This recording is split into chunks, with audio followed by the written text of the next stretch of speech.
I guess, a plan. In the long run, we would hope that the council's communications plan, when adopted, will, set out clearly these are going to be how we deal with communication issues on these type of projects.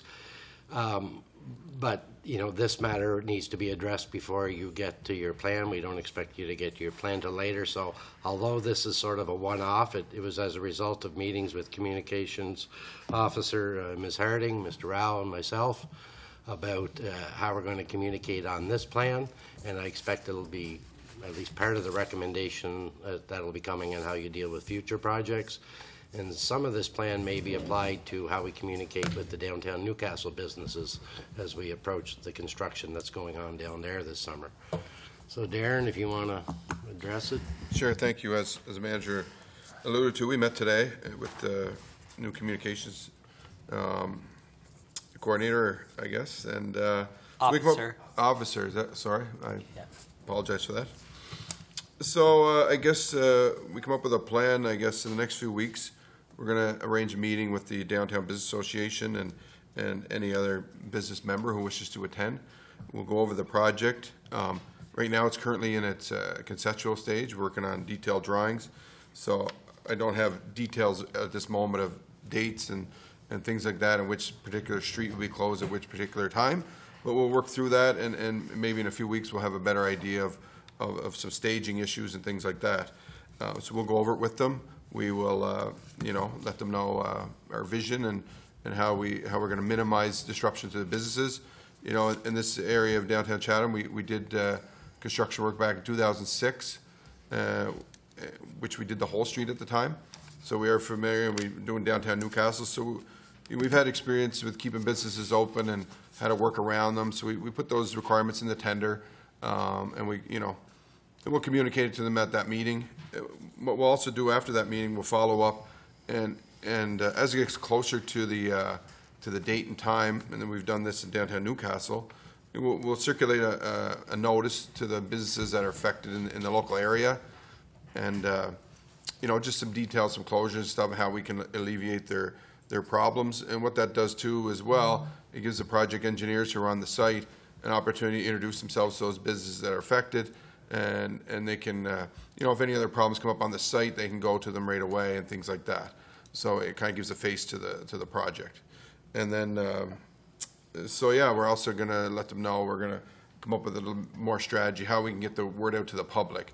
We're going to work with Gail here and see about notices on our website and maybe some social media. So we're still working through some issues, but that's a general kind of outline of what we intend to do. So, and I think by going that way, it gives us everyone should get the information out and get the word out. I know that there was an article in the paper as well, Mr. DeLong wrote, so the word's getting out, and we've got some calls already. So that should help alleviate any concerns and problems. That being said, the work is going to be disruptive. We don't want to be. We're going to be as minimum as we can obtrusive, just because we went through COVID a couple of years. We know they struggled, and we're mindful of that. So, but at the same time, we do have to get some work done. So it is a balance, it's a fine line, but we'll do our best for that. So, if anybody's had any questions. Yeah, so thanks, Director Rao, and we'll open it up for questions or comments from members of council. Councillor Duplessis. Thank you, Worship. Thank you, Director Rao, for the update on that. It's something I've been hearing more so than most files about, and just how this is going to roll out, and not only how it's going to roll out, but the rationalization of the project, which I think has to be incorporated into our communication plan. It's part of a longer-term plan. It's an extensive downtown redevelopment renewal plan that we've invested heavily into planning. We are committed to the long-term planning of it. And I think so like I say, that the rationalizations and why we're doing it, pedestrian friendly, increased access to the waterfront needs to be part of that, and needs to be kind of thought out critically as well. I'm wondering, will there be door-to-door delivery of the notice or the invite to the meeting, the presentation that you're offering, or how's that going to be communicated? I guess we didn't get that far down the list to that one. We can certainly talk about that and come up to it and let everybody know. you know, I'm not sure the interaction of the Downtown Business Association, each individual business. I don't know which ones are signed up and which one gets communication. And we'll sit down with Mr. Vickers and go through that. I think that's a start. And if there's a few missing or something like that, we can follow up. Yeah, I would think it wouldn't take a whole lot of time to do a door-to-door delivery to the few businesses that are, especially certainly the ones that are going to be affected. Wondering too about the timeline of the engagement with the downtowns and the businesses in relation to the contractor. You'd mentioned staging, kind of how this is going to roll out, delays, timelines, not knowing those yet. Will we know those before we meet with the downtown business, or will that happen, like, will we have all that to kind of finalize with the contractor and then go meet with the downtown businesses? I guess just to give you an idea to Councillor DePlacy of the timeline is we're currently in detailed development right now. It's going to take, you know, upwards of 4 to 6 weeks to get that done, and we'll issue a tender, and we'd like to get it awarded by the end of June. So our contractor will not be selected to the end of June, 1st of July, you know, and that gives them, you know, about 4 to 6 weeks to get organized before they get in there. So what we usually do in the past is meet with the contractor and we specify some aspects of closures and staging, but when we get into, you know, go around with the businesses, you know, we like to have the contractor's contact name as well too, and we kind of get them aware of any issues. So as we get closer to the job, towards, you know, 2, 3, 4 weeks before the job, we get in there and say, hey, here, project engineer knocks on the doors, those ones affected, you know, got any concerns, you know, when your delivery trucks come in, those sorts of things, they work out. So, you know, we like to get it later on when we have the contractor, so we can all work on the same page. It's a, you know, a partnership that we do. It has been pretty successful over the years. You know, we've done quite a bit of work downtown Newcastle and Chatham over the years, so, you know, we do have some experience with that. And it's, you know, but right now we have a general idea of what we're doing, not specific on the closures, but hopefully in a couple of weeks we'll sit down with our designer once they figure out, you know, right now they're figuring out which catch spaces have to move and that sort of thing. So once they nail down that, we can figure out what has to be closed. It's kind of one of those cart before the horse things, you know. That's a little complicated too with that intersection. It's not just one road. You know, we have 4 roads there. So, you know, I envision different roads to be closed at different times. So, like I said, once we nail down the work, we'll come up with a plan. And if we do have the information at that time, we'll let the businesses know. But and as we get the information, we can send it out as well too. So we'll kind of just work with them. Yeah, no, I appreciate that. And I would just hope that when we do meet, if there is kind of ideas that could help mitigate the disturbance, that those are taken into consideration as before we kind of finalize and work with the contractor, understanding that we got to take care of their, you know, if they got scheduling needs and kind of, you know, supply needs and stuff as well. But certainly prioritize the small local businesses on Front Street. Yeah, so that's it for me, and I appreciate your time on it, and thanks to the new officer and everyone else. Thank you, Councillor Placey. So I guess we'll work our way around. And Councillor Arsenault, to you first. Thanks. I just we know that they fall apart. Just a couple of quick questions of clarification. So just as I understood you to a minute ago, so really we're not looking to start the work until very late summer? Yeah, to Councillor Arsenault, the tentative date right now is August 15th. That's where we're targeting the start of the work. And judging by some of the festivals they have going on, that is after all that, so it should work out pretty good. Yeah. Thanks. I think that'll probably help a little bit to alleviate some of the that feeling of unease, right? To lose another summer when you think of construction after the last few COVID years, it probably has created a lot of angst, and rightfully so. I think what our challenge is right now, and I'm going to challenge our new communications officer and also our team of directors and city manager, is how do we balance you know, the need to present to us so that we're in the know and it being publicly announced without those businesses having been told before. Because, you know, of course we have the press here all the time, which is fantastic, but what I'm hearing, the calls that I'm getting, is that it was presented as a conceptual drawing, but almost as fact, and not from our perspective, but from the public perspective. Perception is reality in this case. And the businesses weren't consulted or told that that was coming. So all of a sudden they think, well, everything's being shut down the 1st of June. I'm going to lose my summer, and I wasn't even told that it's coming. So I think the challenge that we have to really look at here in communicating is, how do we balance communicating early enough that this is potentially coming and this is what we're looking at, with actually presenting it publicly and moving forward with that concept. Thank you, Councillor. I guess I don't know, Director Rao, if you'd like to. Yep, good. Okay. Councillor Johnston. Thank you, Your Worship. Just to echo the sentiments of my colleagues, communication is key here when it comes to our downtowns and our local businesses.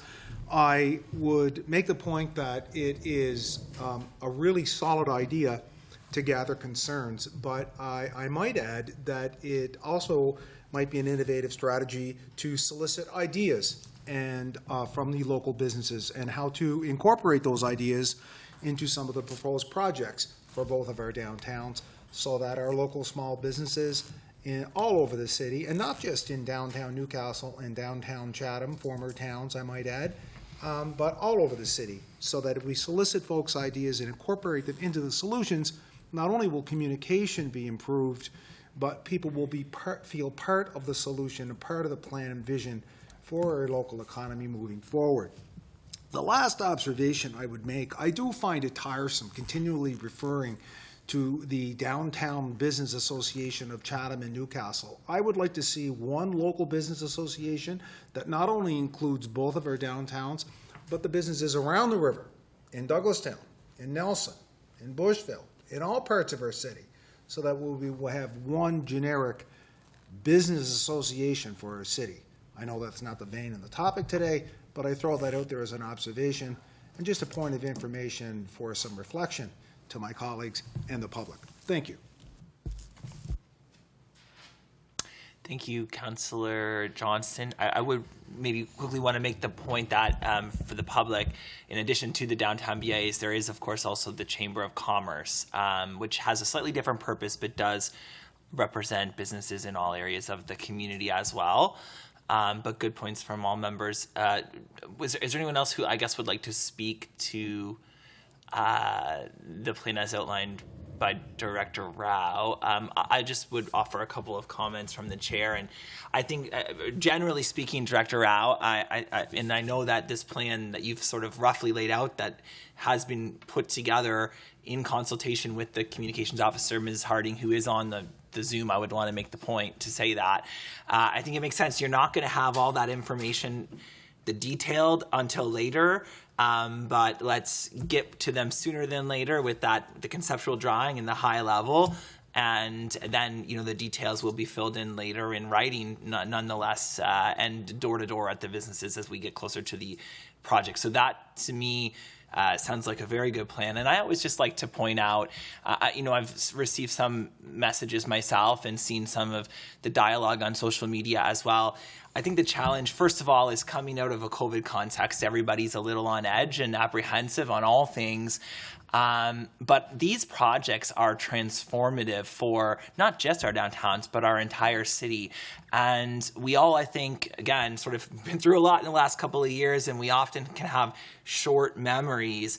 But I would always take the opportunity, as I often do, to remind all members of the public that this downtown plan was developed in broad and extensive consultation with the downtown associations and the general public over a couple of years, actually, and with no less than 3 different active engagements for consultation and vision from the community. So these plans, these projects, were in fact developed with the public's vision for our downtowns in mind.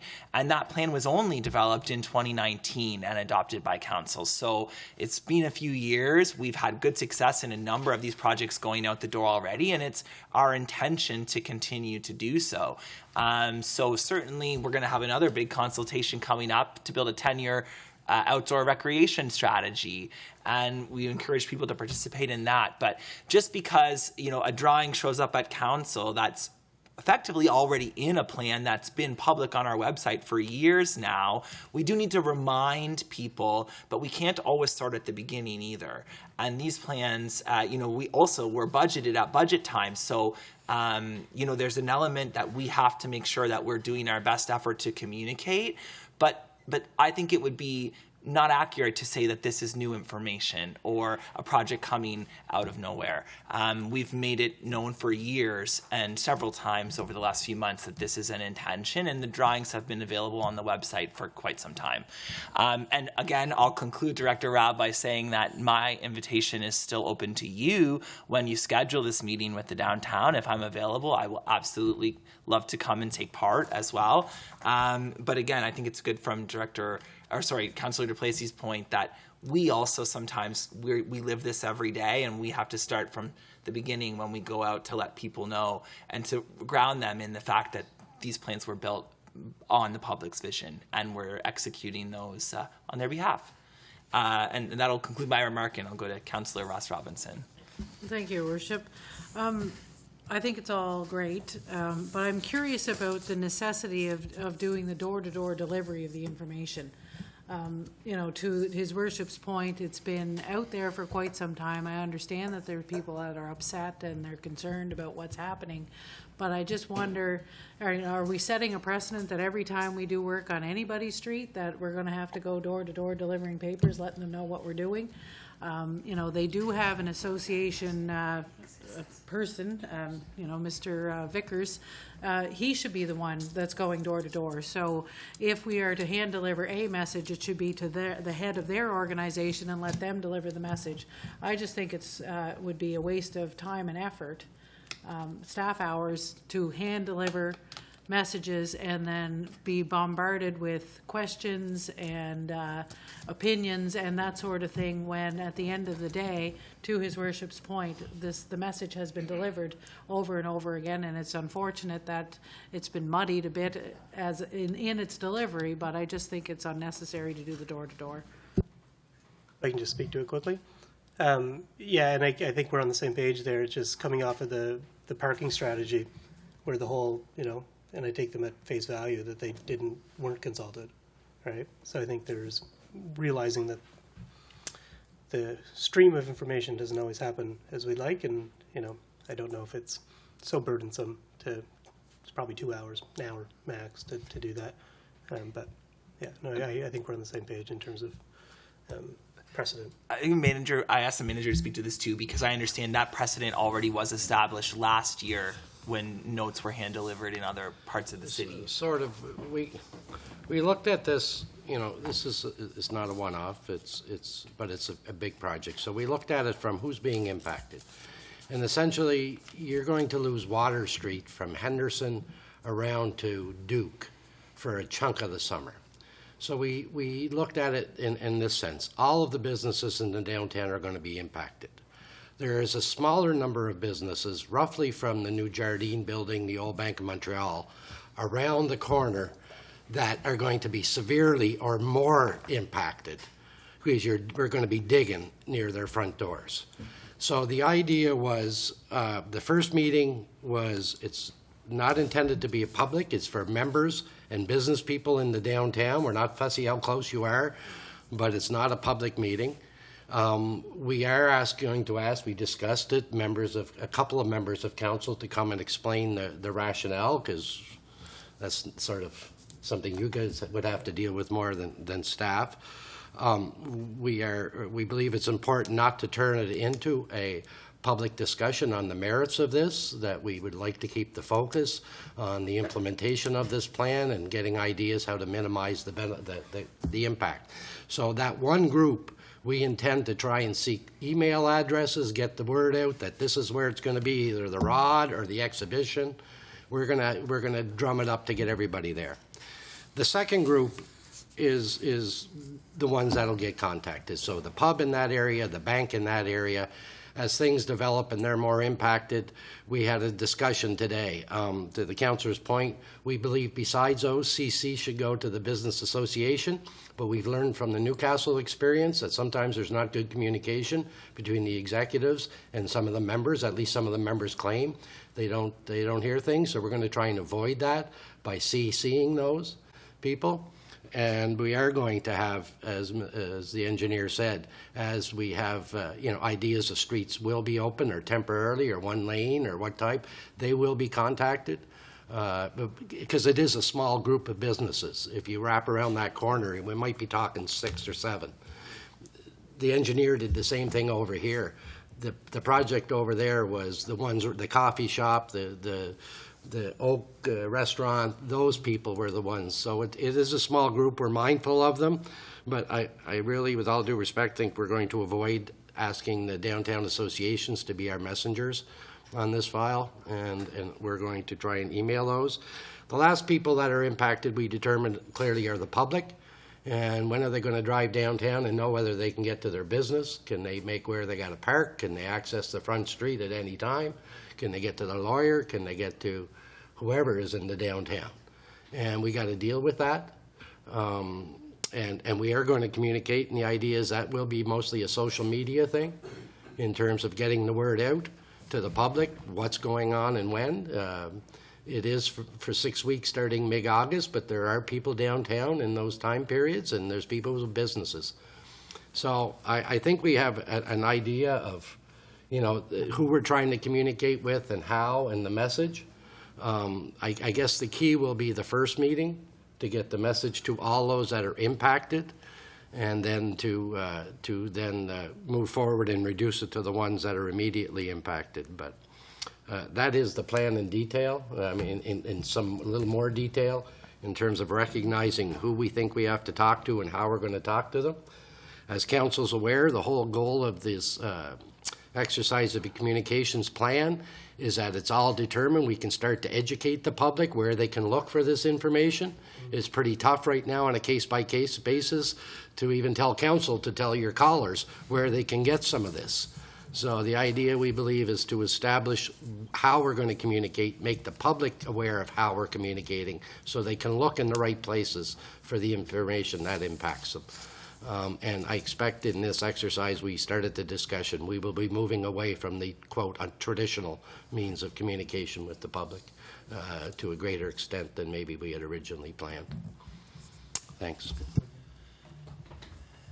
Thanks, Mr. Manager, for that. So seeing any other further questions or comments, and seeing none, I will say, not through this stream. This is all very good work, but we'll look forward as well if the members of the BIA or any citizens, have any ideas for how to make the bulb as amazing as possible. Feel free to send those in to us. I'd love to have them. It's going to be the most beautiful bulb in New Brunswick. This is what Darren's gentleman showed us. The big corner is going to be the bulb. Okay, so with that, I'm going to ask for a motion to move to committee of the whole, please. Councillor Harris, second.